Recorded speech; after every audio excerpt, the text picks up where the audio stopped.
하늘 말씀 받습니다. 시편 46편 4절에서부터 7절까지 말씀입니다. 시편 46편 4절에서부터 7절까지 말씀입니다. 시편 46편 4절에서부터 7절까지 말씀 다 같이 한 목소리로 말씀 받겠습니다. 시작. 한 시내가 있어 나뉘어 흘러 하나님의 성 곧 지존하신 이의 성소를 기쁘게 하도다. 하나님이 그 성 중에 계심이 성이 흔들리지 아니할 것이라. 문나라가 떠들며 왕국이 흔들렸더니 그가 소리를 내심에 땅이 놓았도다. 만군의 여호와께서 우리와 함께 하시니 야곱의 하나님은 우리의 피난처시로다. 셀라. 아멘.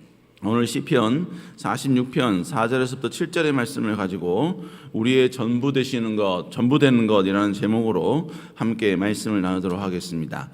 오늘 시편 46편에 여러 가지 그 패러그래프 안에 보면 오늘 4절에서부터 7절까지의 내용은 주로 어떤 내용에 대해서 이야기가 나오느냐면 그 역사의 격변기 가운데 여전히 하나님은 우리의 피난처 되신 분이시다 라는 사실을 우리에게 말씀해 주고 있습니다.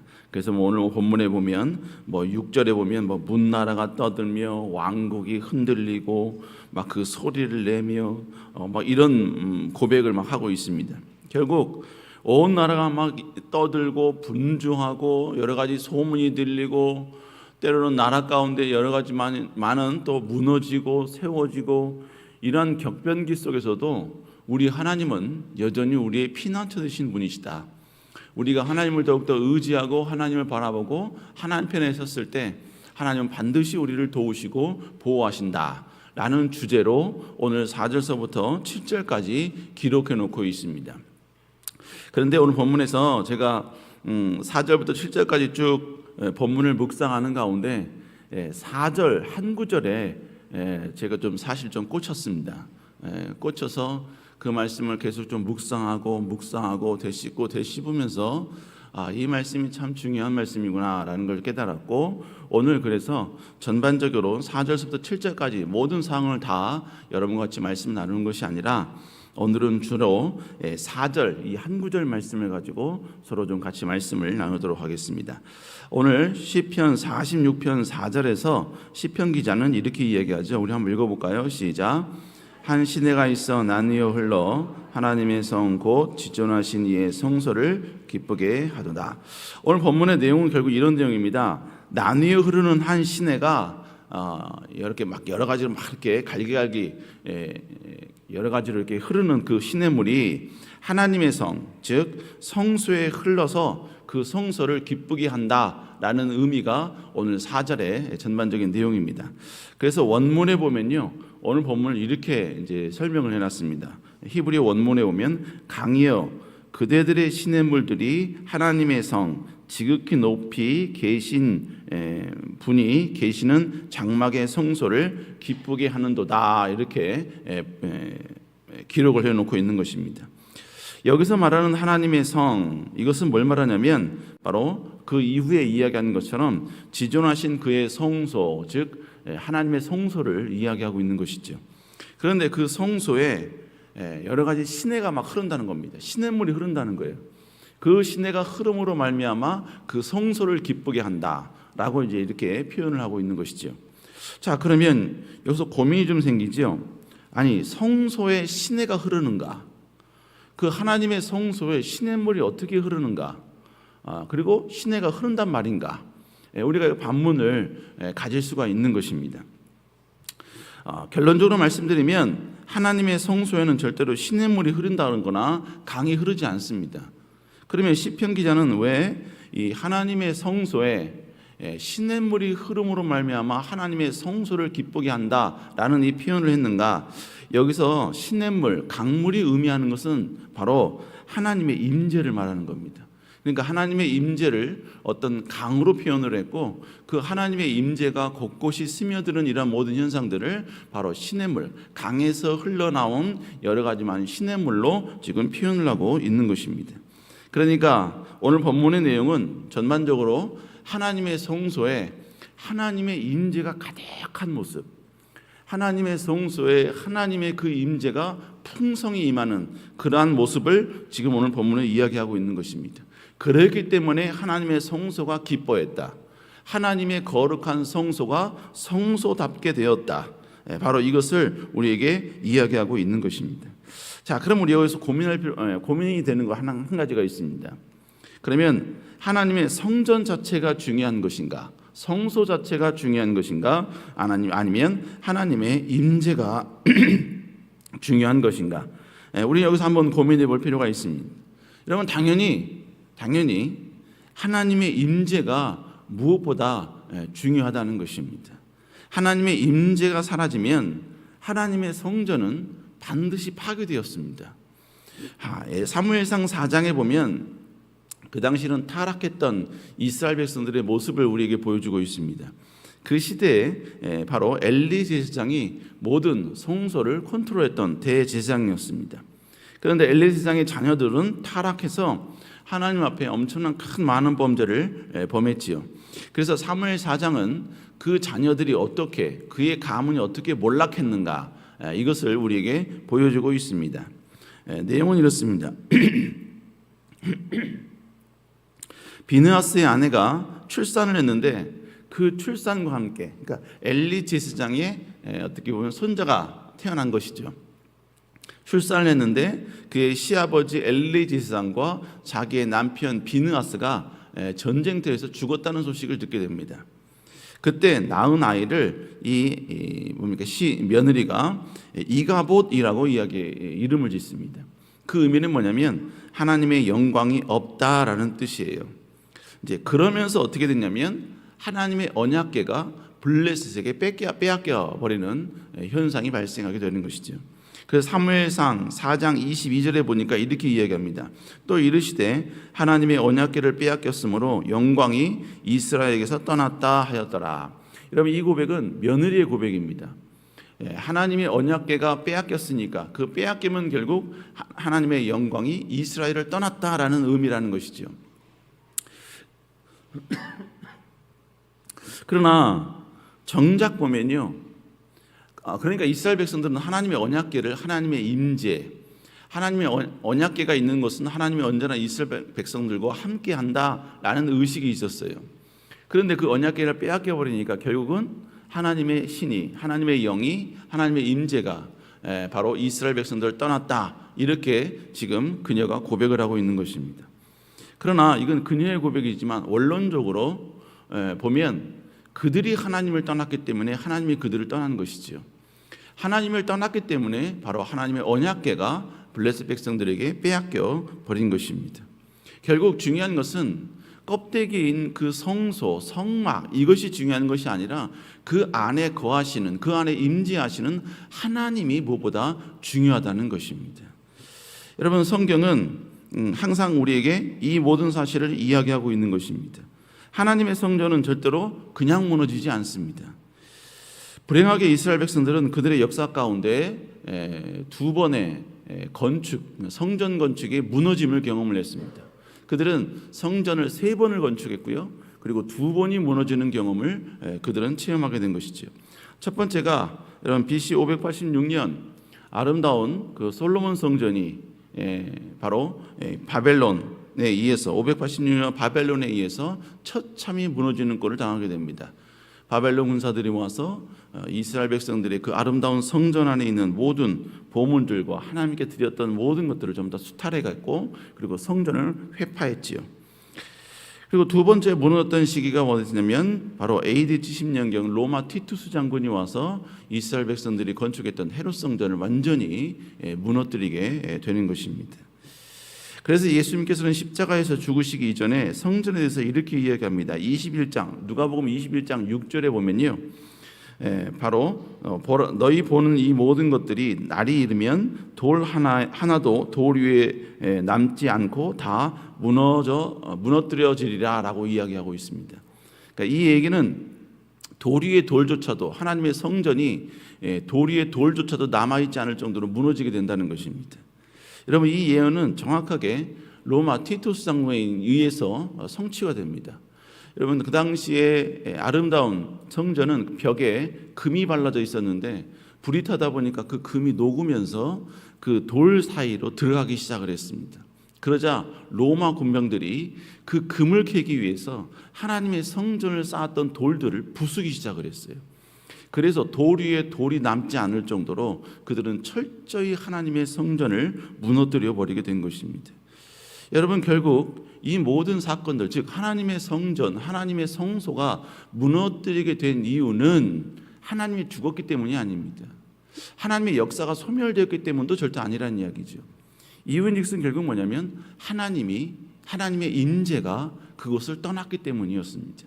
하나님의 임재가 떠났다라는 말은 뭘 의미하느냐? 바로 그 시대에 있는 하나님을 섬기는 하나님의 백성들이 여호와를 떠났다라는 의미가 있는 것입니다.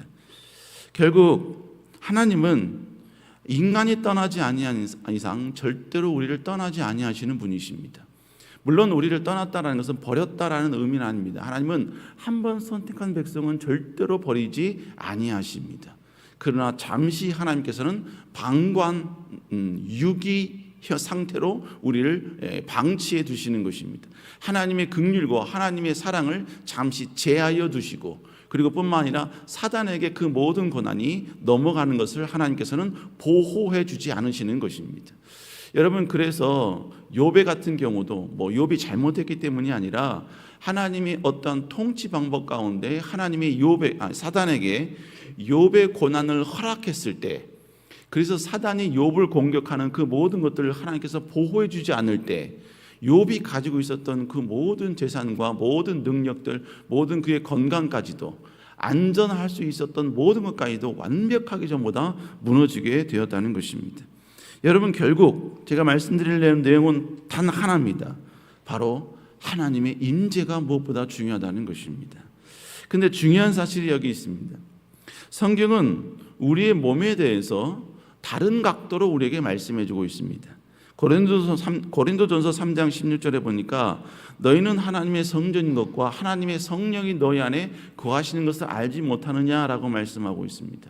여기서 두 가지 사실을 말하고 있는데, 첫 번째는 우리가 하나님의 성전이라는 것이죠. 또 하나 말씀하고 있는 것은 성전은 우리 마음 가운데, 우리 몸 가운데 하나님의 영, 성령이 거하고 계신다는 것입니다.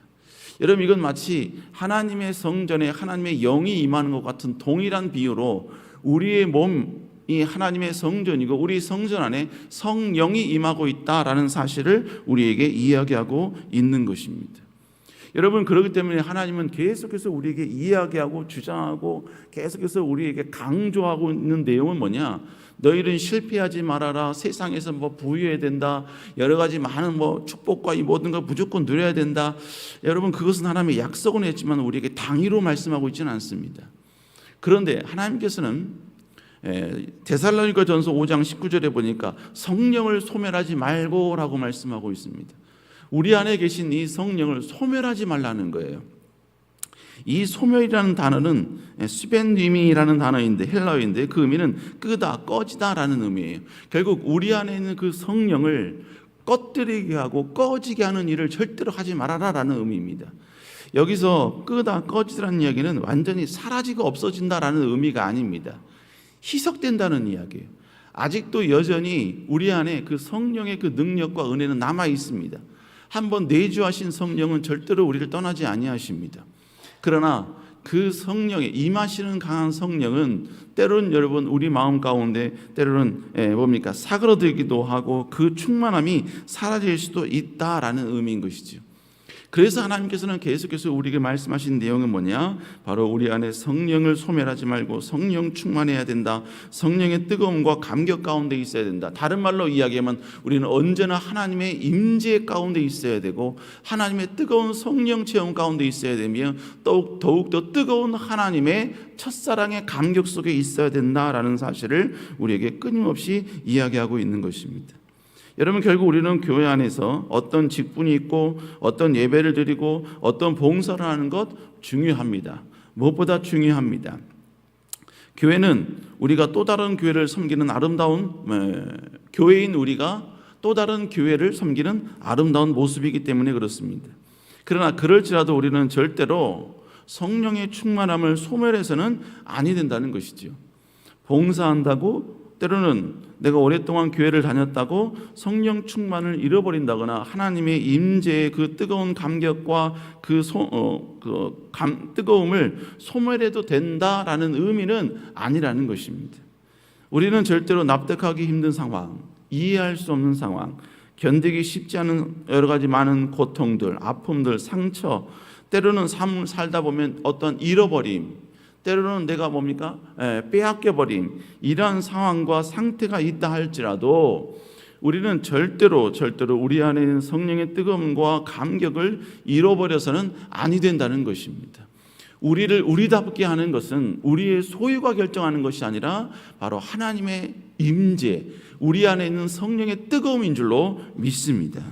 여러분, 우리가 모든 것을 다 잃어버려도요, 우리가 하나님의 성령의 임재와 그 뜨거움을 우리가 잃어버리지 않은 이상 여러분, 그에게는 절대로 희망이 사라지지 않습니다. 그에겐 절대로 여러분이요, 실패란 절대로 없고 낙심과 낭만과 절망과 인생의 절벽이라는 단어는 사라지게 되는 것입니다. 왜냐하면 우리 하나님은 가난한 자를 들어 부유한 자를 부끄럽게 하시고 약한 자를 들어 강한 자를 부끄럽게 하실 만큼의 위대한 능력이 있는 줄로 믿습니다. 고난은 크지요. 고난이 가지고 있는 파워는 큽니다. 그러나 하나님은 더 위대한 파워를 가지신 분이신 줄로 믿습니다. 고난이 하나님을 컨트롤하는 것이 아니라 하나님이 고난을 컨트롤하시고 우리가 컨트롤할 수 없는 그 모든 것들도 하나님은 전부 다 컨트롤하시는 분이시라는 것입니다. 그러므로 여러분, 내가 그분을 소유한다면, 내가 그분의 뜨거움 가운데 있다면, 내가 그분만으로 만족하고 그분만으로 기뻐하는 그 은혜 가운데 우리가 거하고 있다면, 여러분, 하나님은 반드시 하나님만으로 기뻐하는 그를 위하여 하나님의 위대한 전능하심과 위대한 능력을 마음껏 쏟아부어 주시고 마음껏 베풀어 주시고 마음껏 우리에게 혜택을 베풀어 주시게 되는 것입니다. 여러분, 그래서 여러분 시편을 읽으면 물론 다윗도 여러 가지 많은 자기의 고난과 아픔 가운데 여러 가지 많은 걸 달라고 요구한 건 있습니다. 그러나 다윗의 시편의 고백의 대부분에 보면 여러분, 그의 고백은 뭐냐? 하나님만으로 만족한다는 것입니다. 그래서 시편 27편인가요? 거기 보면 주밖에 나의 복이 없나이다 라고 고백합니다. 여러분, 이 세상 가운데 우리의 복이 얼마나 많습니까? 우리를 기쁘게 해주는 게 얼마나 많이 있습니까? 네, 당첨되지도 않은 그 로또만 갖고 있어도 여러분이 일주일 행복한데, 여러분, 그런데 우리 하나님은 진정한 우리의 복이라는 것입니다. 그 어떤 것보다도 우리 인생의 최고의 복이라는 것입니다. 그 말인즉슨 주님만 생각해도 기쁜 거죠. 주님만 생각해도 행복한 것이죠. 주님만 생각해도 울컥한 것이죠. 우리 사랑하는 성도 여러분, 우리 그리스도인은 실패했기 때문에 문제가 아닙니다. 잃어버렸기 때문에 문제가 아닙니다. 내가 원하는 대로 뭔가 되지 않았기 때문에 문제가 아니라 주님에 대한 감격을 잃어버렸기 때문에 문제가 되는 것입니다. 주님에 대한 뜨거움을 내 안에 잃어버렸고 주님에 대한 그 뜨거운 소명과 뜨거운 임재의 그 감격을 이미 과거로 표현하고 있는 현재 우리의 모습이 문제가 되는 것입니다. 우리 사랑하는 여러분, 우리는 다시 하나님의 그 임재 안에 거하게 돼야 될 줄로 믿습니다. 그래서 요한 3서 1장 2절에 이렇게 얘기하죠. 사랑하는 자들아, 사랑하는 자여, 내 영혼이 잘됨 같이 내가 범사에 잘되기를 내가 간구하노라. 내 영혼이 잘된다는 얘기 뭘 말하는 겁니까? 하나님의 그 뜨거운 은혜와 뜨거운 감격, 이것을 내가 경험하고 있고 지금 누리고 있는 ING 중이다라는 것이죠. 그랬을 때 하나님께서는 내가 범사에 잘되고 강건케 해주시는 이 놀라운 은혜와 은총을 우리에게 베풀어 주신다는 것이죠. 강건케 하기 위하여서 하나님을 포기하는 행위는 여러분 가장 미련한 행위입니다. 그러나 하나님 앞에 강건케 하기 위함이 아니라 오직 하나님을 원하기 때문에 하나님 앞에 엎드리면 하나님은 우리의 삶에 위대한 강건함을 베풀어 주시는 분이신 줄로 믿습니다. 우리 사는 여러분, 다시 한번 우리 안에 하나님의 은혜의 강이 흘러야 될 줄로 믿습니다. 그리고 그 강이 흘러 넘쳐 나의 삶과 나의 가정과 나의 직장과 나의 모든 영역 가운데 아름답게 임해야 될 줄로 믿습니다. 이런 여러분 될 수 있기를 다시 한번 주의 이름으로 축복합니다. 기도하시겠습니다. 사랑의 은혜가 충만하신 주님, 아버지, 우리의 삶 가운데 전부는 오직 하나님의 임재요 하나님의 은혜임을 고백합니다. 하나님, 이것을 기억하며 나가는 저희들 되게 하여 주시옵소서. 특별히 아버지, 이 새벽에 나올 때 하나님께 귀한 예물 주께 드립니다. 자녀를 위하여 기도하고 문제를 위하여 기도하고 여러 가지 하나님 앞에 엎드리는 모든 손길들 주님 기억하여 주시옵소서. 역사하여 주시옵소서.